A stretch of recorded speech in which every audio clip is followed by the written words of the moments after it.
bigger than us, that is God-sized, with a desire to carry the new wine. We cannot go through the process unless we yield to you, Lord. So, Father, we come before you for your instruction, for your guidance, for your wisdom. We trust your careful hands, Lord. And we do not have to worry, because you are a good Father. You are kind. Your mercies are new every morning. You loved us before we loved you. You have our best interests at heart. And so we know you will not hurt us, Lord. We take on the bravery of the singer to ask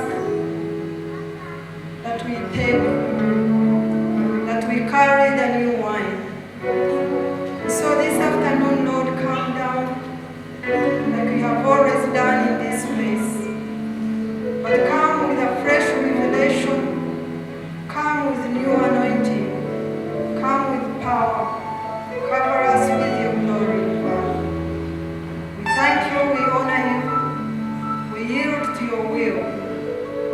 Open our inner ears to hear what you have to say to us, Lord, as individuals, as a church, and as a nation.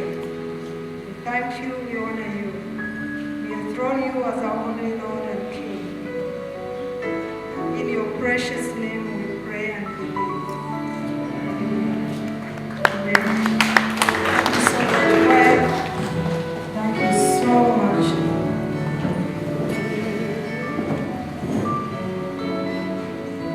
I love that song, New Wine.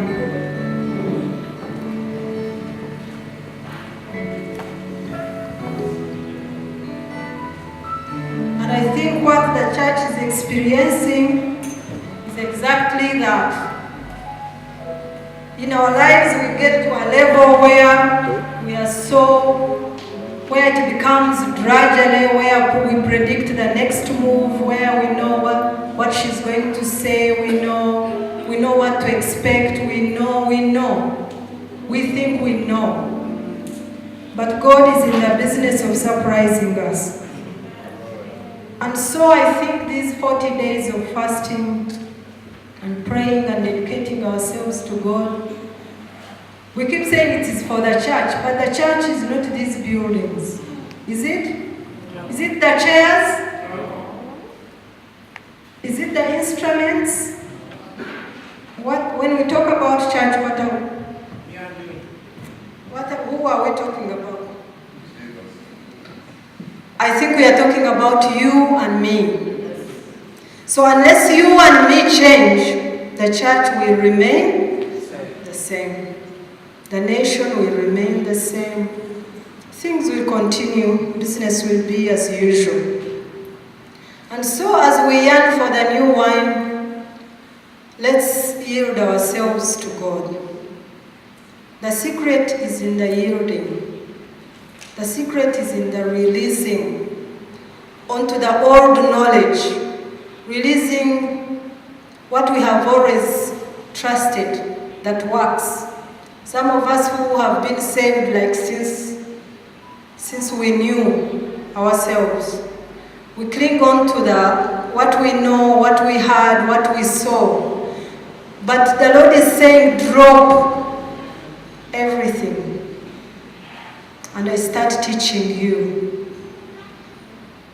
There's a saying that you cannot have new wine in old wine skins.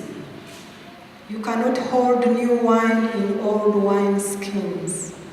We do not only need the new wine, we need new wine skins. And it's a process. It's a process, it's painful. Because we have to forget ourselves and cling on to Him. But we trust Him that He will not break our bonds. And if He does, it's for a good reason. Or He will replace them with better bonds. Am I speaking to someone? I'm speaking to myself. Today, I've had so much running through my mind, but I wanted us to talk about purpose. Last Sunday we were with Dr. Barry. Dr. Barry came into our lives as a church and as Stephen and Molly like 11 years ago. And I remember the first time I saw him, Stephen brought him. I was who knows where Mukwano Arcade is. I was in Mukwano Arcade. I was trying to run a microfinance for women, and things were not working. And so when I saw Stephen bring a mzungu, I knew now I'm going to get some loan. I said, yes, now Stephen is going to help me with this, because I started it with 8 million, which was my gratuity from Global Fund. So 8 million to give out to women. I was paying rent. I tried to run it the corporate way. Had workers, so the money just got finished in a few months. The money I was supposed to rotate among women. So my heart was, I need money. And so I said, this man is going to give me money really. If he doesn't do it himself, he'll go and tell his rich friends and they do something. But he started telling me original intent. I wasn't even listening. I was like, Stephen, really? Man, you know what I need, and now he's talking about original intent. What is that? And there were many, they had come as a group of business something. I don't remember, it was Joseph Okia who had brought the team. So they were talking so much, I couldn't catch even with the accent, having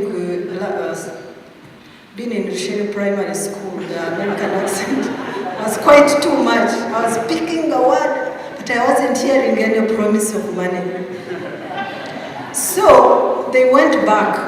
I was with Dr. Rivers also, and Dr. Rivers was giving people honorary PhDs. I laughed at my husband. He received an honorary PhD. I said, with this poverty, now you become a doctor to do what? Everything I want was money. I was hooked on money. We need money. Solve our problems. And so, but he came back. Then he connected with Stephen, like now they became friends. He connected with Stephen. Stephen was coming from Hawaii, flew to his home, stayed there 1 week, came back. I said, so have you met Americans? Have they given you money? He said, no. I said, no. I said, but you don't use your chances. No. So the whole week we were just listening to him. I said, yeah, they talk sense, they're talking good things, but I said, if they don't make money, now what? So he came again,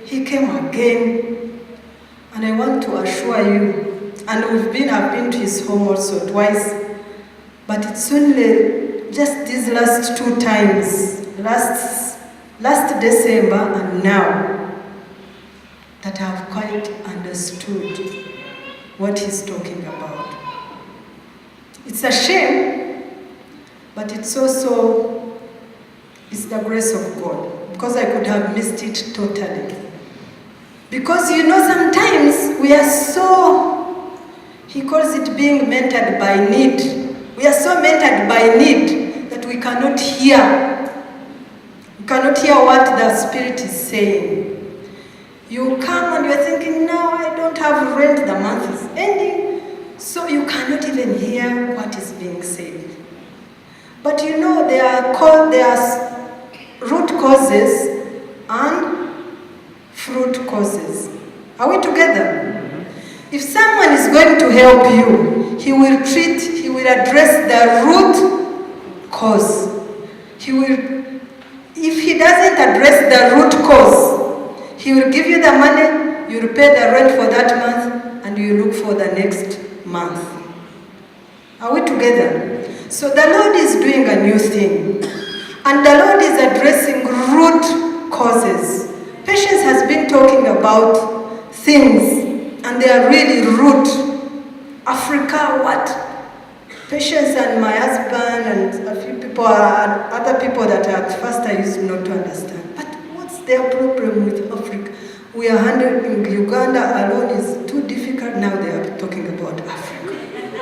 It's like, let's first handle this smaller thing. Sometimes Stephen would come bothered about Israel. I'm like, Israel? What about us here in the house? So I was so petty, so like narrow-minded, and I know quite a number are like me. So I am beginning, I'm learning, I'm receiving new wine. I'm shedding off the wine skin of being mentored by need, being trivial, being like I want sort of this one. At one time I thought it was for women, but it's not. It's from the devil. It's poverty mentality. We need to address the root things. So today I want us to talk about purpose. But I want to start with the original intent. Original intent is what Dr. Barry used to talk about. And you talk about the Garden of Eden, and I would want to tell him I learned that even in Sunday school, I know. But now I know it differently. When God created man and woman, what did he have in mind? When God created you and I, what did he have in mind? What solution were you designed to bring to Uganda, for example? Because you can't just have been born.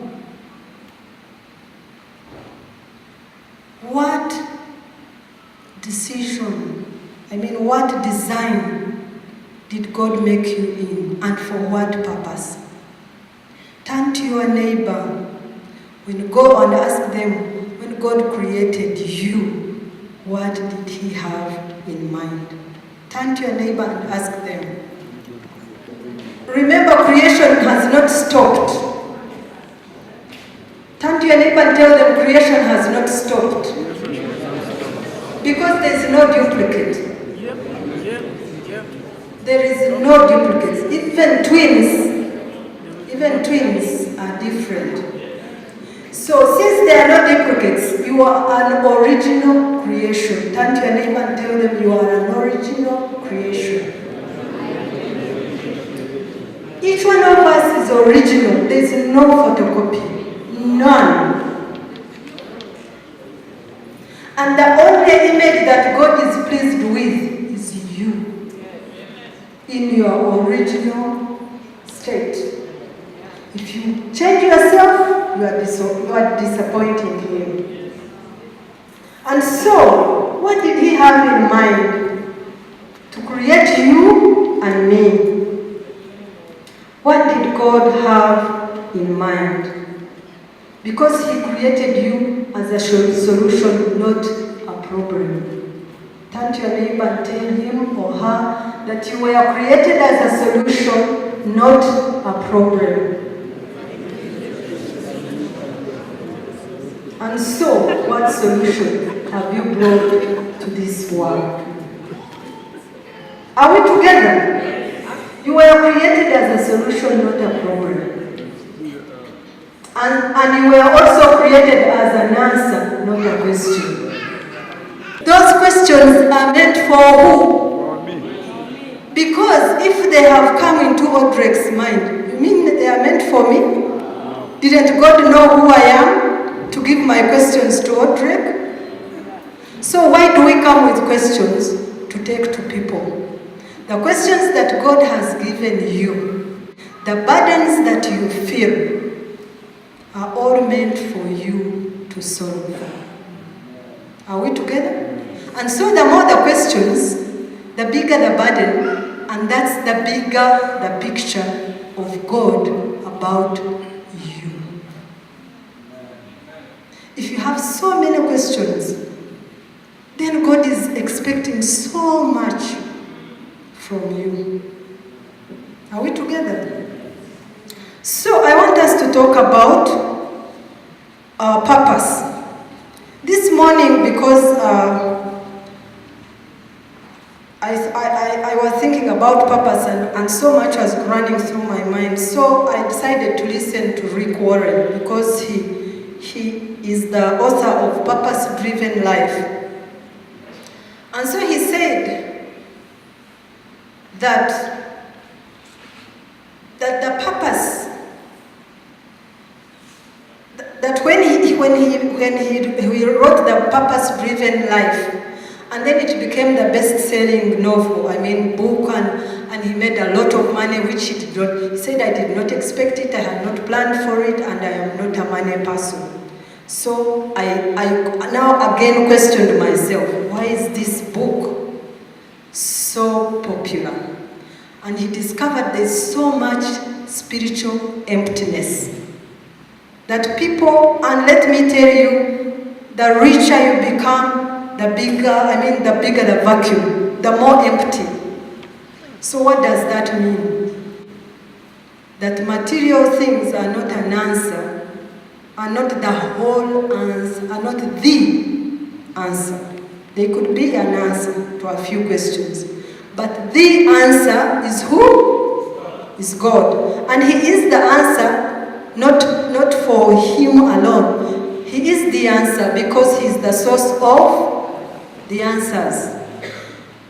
In other words, He should be the key reference. Your key reference, your dictionary, your thesaurus should be who? God.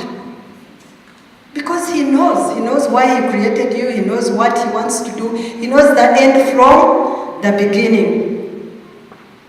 And so he talked about purpose and significance. He says purpose and significance is a human issue. It's not even a religious issue. It is a human issue. And he talked about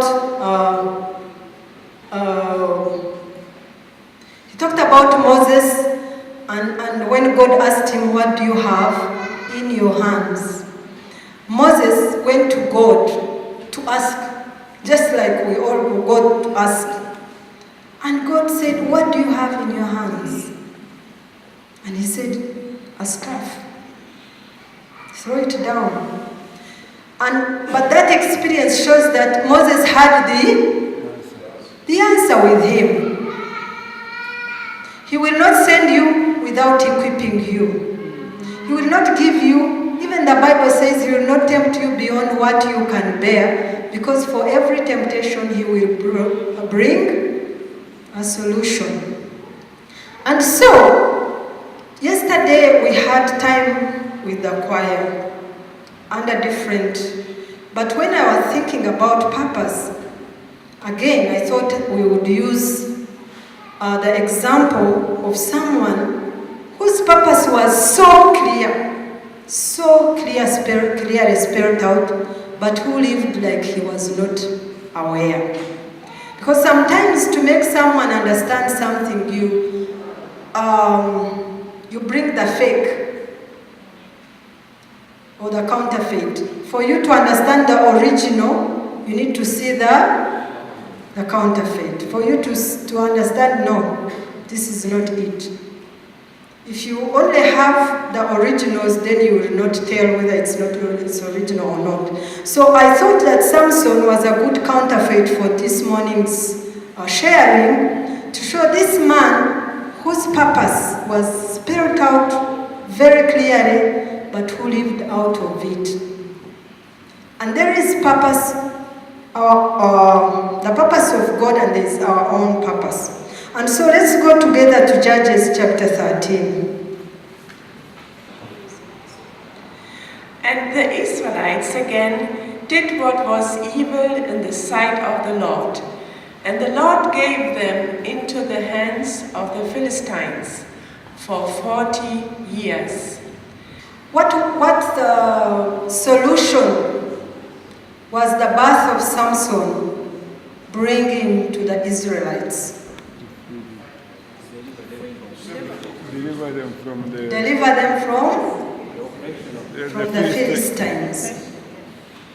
And you can see his birth is kind of dramatic.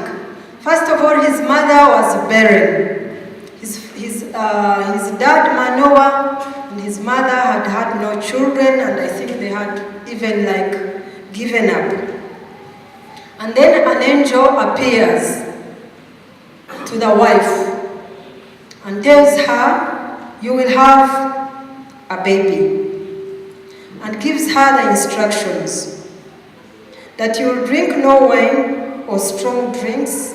Verse 7.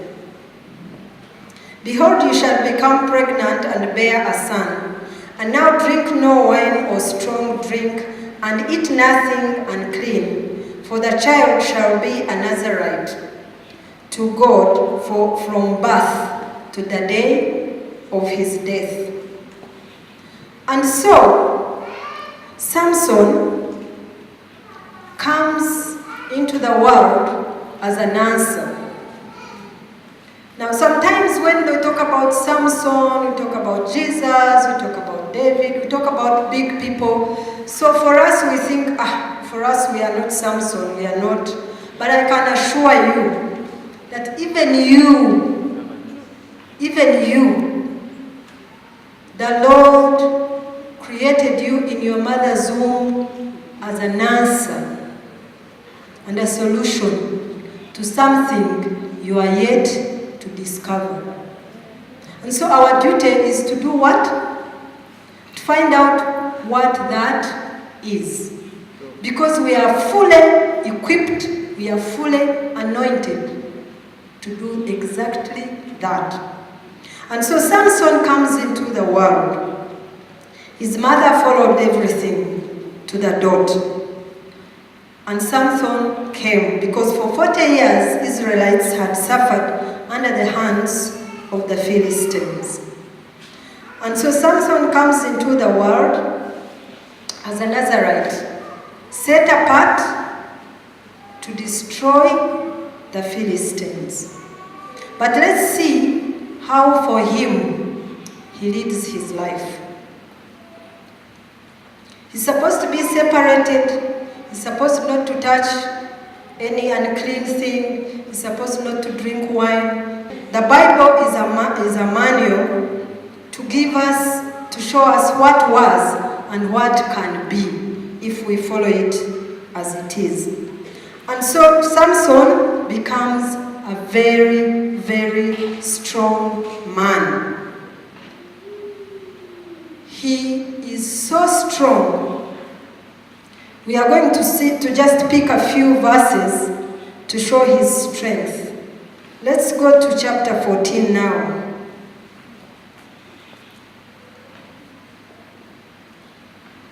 Chapter 14.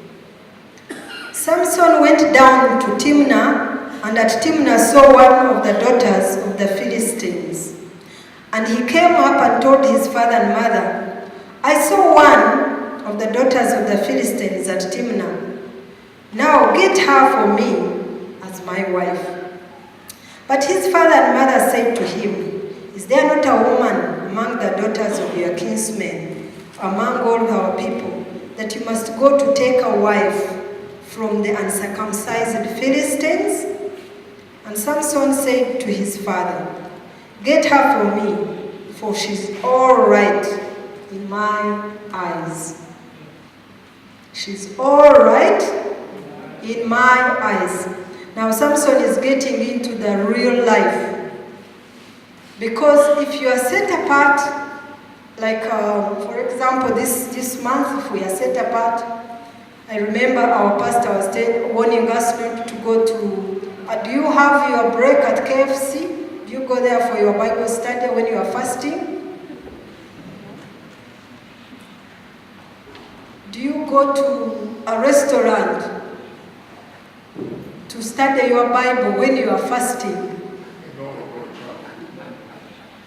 You just can't do that. Okay, so this man is set apart. The Philistines are his enemies. Are the people he's meant to do what? To fight and destroy. But he's now falling in love with a Philistine woman. His father and mother did not know that it was of the Lord, and that he sought an occasion for an assailing the Philistines. At the time, the Philistines had dominion over Israel. Anyway, the story goes on, and he's supposed to wed this woman, and he gives a riddle to 1,000 men, and they all fail to answer it. And this lady woos him into getting the answer, and he gives it to them. And he's so furious. You see, this man is so carnal. When it is lust, he lusts. When it is anger, he gets so angry. When it is fighting, whatever he does it in extreme. That extreme was meant for the destruction of the Philistines. But he's thinking it is his own capacity. And so he's so furious that he actually destroys his wedding. On his wedding day, he runs away, so annoyed, returns after so long. After the woman has been given to another man, he's so furious, he kills the Philistines in anger. He's fulfilling God's purpose, but he himself is not living a purposeful life. Because God's purpose has to be fulfilled, by the way. Whether we meander or do what, the Lord will find a way of fulfilling his purpose. But then what happens to us is also something we need to think about. So Samson destroys Samson destroys the 3,000 Philistines. Then he falls again in love with another Philistine woman. Now this time, a harlot. Let's go to chapter 16. Not just a Philistine, but a what? A harlot. Like he doesn't learn from the first experience. Then Samson went to Gaza and saw a harlot there, and went to her. The Gazites were told, Samson has come here.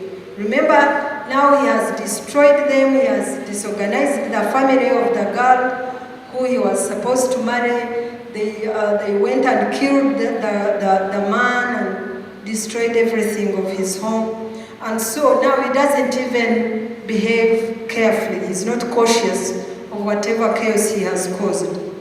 So they surrounded the place and lay in wait for him all night at the gate of the city. They were quiet all night, saying, in the morning, when it is light, we will kill him. But Samson lay until midnight, and then he arose, took hold of the doors of the city gate, and the two posts, and putting them up, bar and all, he put them on his shoulders and carried them to the top of the hill that is before Hebron. Do you see how he's using his energy? The energy for which he was given to destroy the Philistine, now he's lying with the Philistine harlot and destroying the city gates. After this, he loved a woman in the valley of Sorek, whose name was Delilah. And the Lord of the Philistines came to her and said to her, now they are talking to Delilah, entice him and see in what his great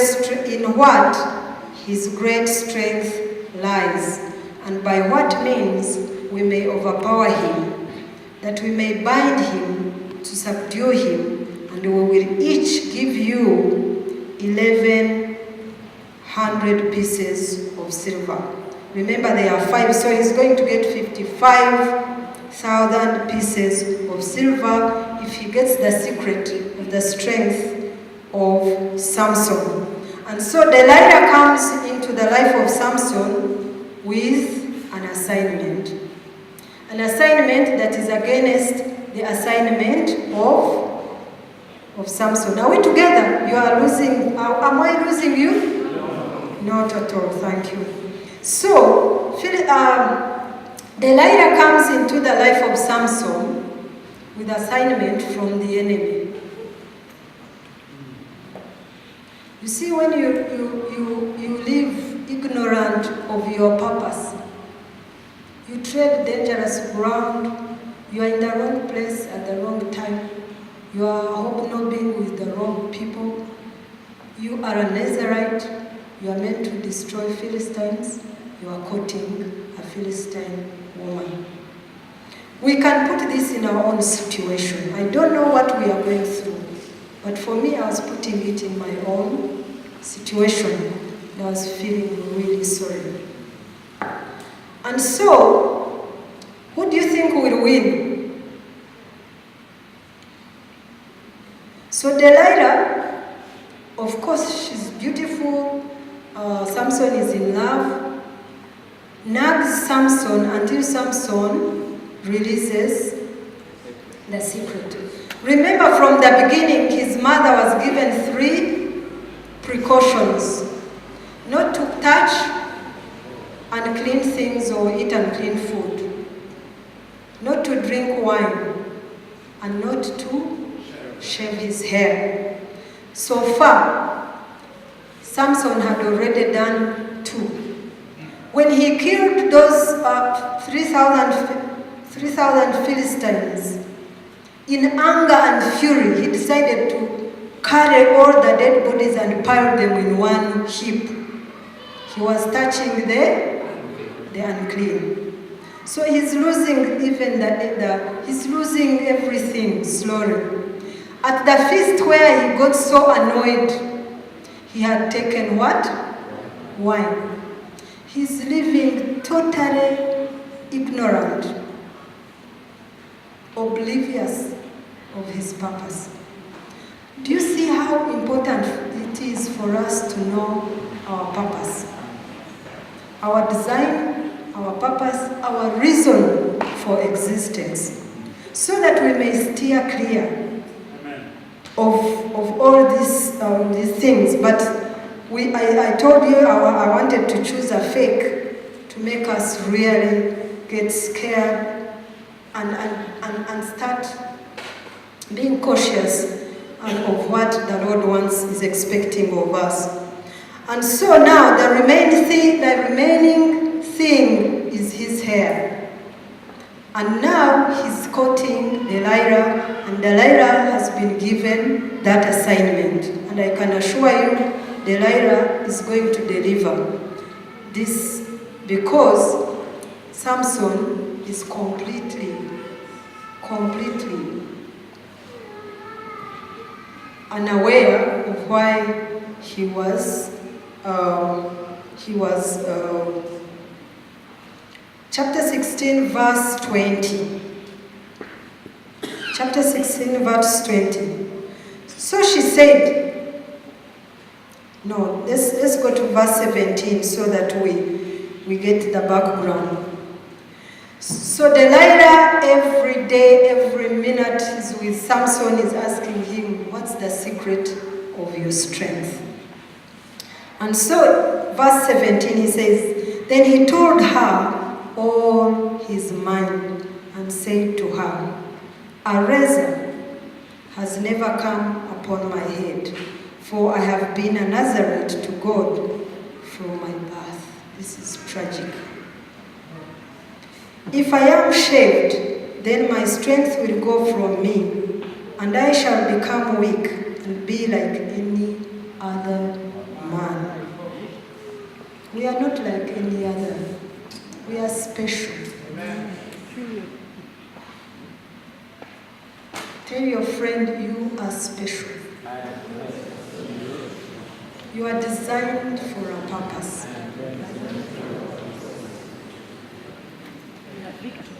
And so, and when Delilah saw that he had told her all his mind, she went and called for the Philistine lords, saying, "Come up this once, for he has told me all he knows."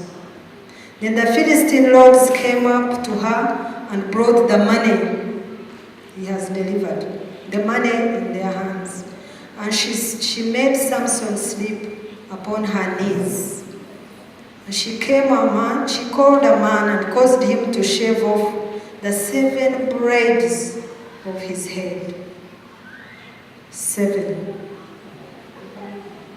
You hear the number 7? 7 braids.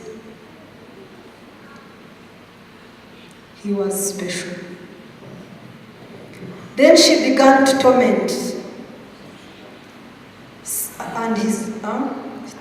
Samson, and his strength went from him. She said, "The Philistines are upon you," because that's what they used to tell Samson, and he would just wake up and shake himself and kill all of them. But let's see what happens this time. "The Philistines are upon you, Samson." And he awoke out of his sleep and said, "I'll go out as I have time after time and shake myself free." For Samson did not know that the Lord had departed from him. But the Philistines laid hold of him, bored out his eyes, and brought him down to Gaza, and bound him with 2 bronze fetters, and he ground at the mill in the prison. Is this the Samson we know? It's a different one. Brothers and sisters, the things for which we are designed, it's amazing when we are doing them. No one can do them better than you, even if they try. And for you, you do them with ease. The things for which we were designed, for which we were created, the solutions that we are meant to bring in this world, it's only us. Nicole, do you believe what I'm saying? You are lucky you found your purpose. Let me tell you, we need to find our purpose. Because there lies in the solution. Let's go to God during this time and ask Him, if I was not born, if Molly was not born, what would the world miss? If I did not belong to CNC, what gap would it be? Let's not just come, go back, day in, day out, 1 year, 2 years. No, that's not what God wants us to do. And when we discover our purpose, there are instructions. There is a way we should live. There are those who are lucky and they are coming into the world is dramatic. Even your parents tell you that, in order for you to come to birth, this and this happened, and for us mothers, let's open. I kept wondering, but did this Manoah and his wife, did they ever sit with Samson and tell him for what he was created, why he was born? And so, as parents, we also have a responsibility. Not to think of what we want our children to be and start molding them and manipulating them. Not to go to their Creator and say, when you were going to give me this child, what did you have in mind? What solution is He supposed to bring to the world? And so that we also help them, steer them into the way. One of the ways is to take them to God so that they discover for themselves. But also as the way we bring them matters. I wanted Shaba to be a lawyer. I was on his case. But Shaba, from the time he was 7 years, if those of you remember when he sold flowers at the first anniversary of CNC, the boy has cried out that I want to be a businessman. And me, knowing the life of business in Uganda, I'm like, business in Uganda? So I'm thinking, you need to be a lawyer. Then I'll tell him, you see, business, you don't have to study it. Even if you are a lawyer, you will do business. He said, I want to do business. Until he won. I think he prayed because the subject he needed to study law, only one student, only him registered for it. And the school said we cannot get a teacher for one student. This subject, no one is registering for it. So he said, so mommy, allow me to do my business. I said, okay. But the truth is, Shaba, we are not praising him, but I pray that he will fulfill his purpose. Because he does things, he can sell tomatoes. I can't, I feel embarrassed. He would plant tomatoes in the flower gardens, and before I know, he's selling to neighbors and visitors. And I'm like, really, you're selling tomatoes? Yes. He has that bravery. And so I think that every child, and why the Western world has run ahead of us, is that they make sure their children discover their purpose. And then they let them fly. And sometimes the purpose is sounding so weird in its infancy. You're like, really? You want to do sports? What is sports? You want to do music? Really? You want to be a mudongo? Why? You should do law. You should do medicine. You should do, other things that we know. Let's leave these children to discover their purpose and walk in it. And so we have a tragic story here of Samson, who had a purpose but was completely ignorant of it. But let's go to verse 28. Then Samson called to the Lord. Now this is after they have tormented him. The eyes are out. He can't help himself. He's so hopeless. But he turns to the Lord. Then Samson called to the Lord and said, "Oh Lord God,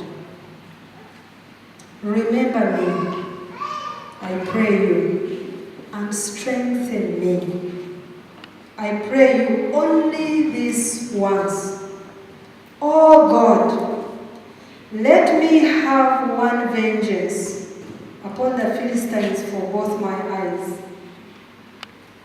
And Samson laid hold of the two middle pillars by which the house was born, because Philistines they were all on a house, tormenting him, laughing at him, at the city gates which he used to hold and just throw. They don't know that the purpose of God cannot be stopped. The purpose of God, say it again, say it after me. The purpose of God cannot be stopped. And Samson laid hold of the two middle pillars by which the house was born, one with his right hand and the other with his left. And Samson cried, "Let me die with the Philistines." And he bowed himself mightily, and the house fell upon the princes and upon all the people that were in it. So, listen to this one. The dead whom he slew at his death were more than they whom he slew in his life. Brothers and sisters, let's, in this time of prayer and fasting, Let's discover our purpose. And most especially in relationship to CNC. Are we just to occupy these chairs? Are we just to be numbers? Or is there a solution that the Lord has given you? Are there answers? We are bogging the pastor down because she's the only one bringing answers. Is that possible? Look at our nation. Our president has to do the work for LC1, for the elders on the village, for the LC5, for the MPs, for the ministers, The guy was created for only one solution. He does not have solutions even for us, all of us.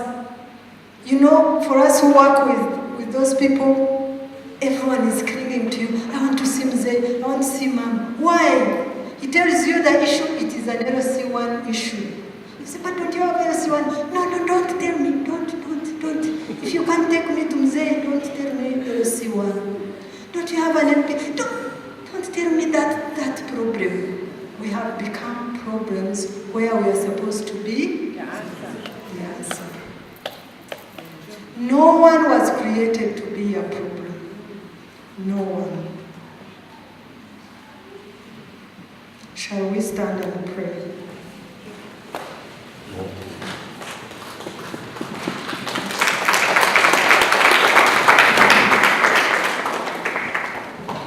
Father, I ask that in your mighty way, in your miraculous way, that you open the eyes and the ears, that you open our hearts to discover why you took trouble to bring us into this world. And after we have discovered, Lord, will you help us to keep in the right path? Help us to keep in the right path. Help us to cling to you every minute, every day, that we may not falter from your ways. Father, help us. Help us, Lord, we pray. Even as we fast and pray during this season, may we get testimonies. May we see your way. May you see your power in us, Lord. May your will be done. May your purposes be fulfilled. In us as individuals, as a church, as a nation, and as a continent. The continent that has become a problem because we have failed to know why the continent of Africa exists. Father, will you help us? Help us, Lord. Help us, Lord, we pray. Just like Samson prayed, you showed up for him. May your purpose for Africa be fulfilled. In your name I pray and believe. Amen.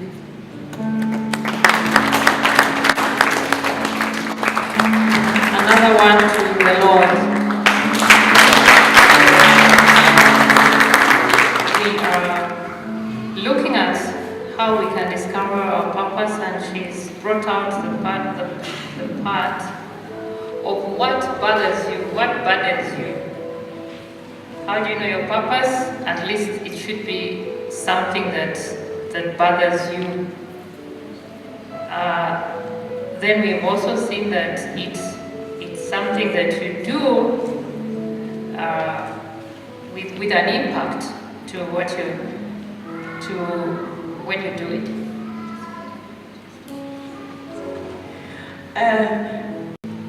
When I touched Ugandan ground 22 years ago, I had actually so many oppositions, and I was facing actually the pain instead of looking for my purpose. And Molly was talking about the purpose, and I want to give you only, maybe you ask the same question. So what is my purpose? What is my reason why I'm on planet Earth? But the answer is, it is actually so simple, but it's so interesting, because where your pain is, where you get stuck with the pain, that's actually where your purpose is. And I was focusing a lot of times actually on the pain, everything, but you know what is going wrong, but the devil is busy to put the stones in your ways, that you are focusing on the pain and not on actually the purpose. And many things went wrong. And I said, God, I have obeyed you, I have come to Uganda because you called me to come here. But why is everything going wrong? I was in the purpose, but not knowing. And then when actually Dr. Barry explained where the pain is where your rain is. That's where you're created to be. And then it made so much sense. Yeah, because if you are looking at your pain, what you think, why? No, don't ask why. Say, look at your pain and what has gone in the past. Yeah, but look at now the opposite. For me, it was like, when I was married, my children died and everything was going wrong. But now, you see, because my calling is to be a mother for many. So that is only one example. So don't look at the pain, look at the opposite, and then you know your purpose. Thank you. I have also illustrated a second illustration. There was a mission to the West, and there were two preachers in that. One was more dominant, so he preached the word to the people that had come. And he preached, and it was so well, presented. It was so good. You would really see that he brought all the facts very well. Then he said, "How many of you want to give your lives to Christ?" No one. Then he tried again. He said, "But how many of you want to give?" Everybody kept looking at him. So he said, "These guys have come from Kampala just to give you." So then there was a brother. His name was Shadrach. Shadrach came up. He said, it was in Nyako. So he said, So he just said that. And he just said, and the people came. People just flocked in, and I said, Shadrach. And Shadrach is an evangelist, but he has that mantle of drawing people. You remember also Billy Graham? He just, when you look at Billy Graham's message, it was not really something that was so technically complicated. But see how he drew people to God. So your purpose is something you do spontaneously well. But we also realize that without him, we can do nothing. Again, we can see from Samson that without God, he was completely finished. He said, "I can become a man like any other." So even when you have your purpose clear, you have to connect. And I think we need to, in this time of prayer, to understand how do we reconnect back to God.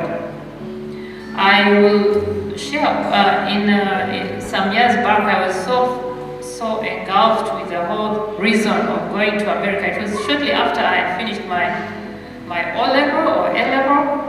And I was so possessed with the whole idea of going to America because I thought it would answer so many questions in my life.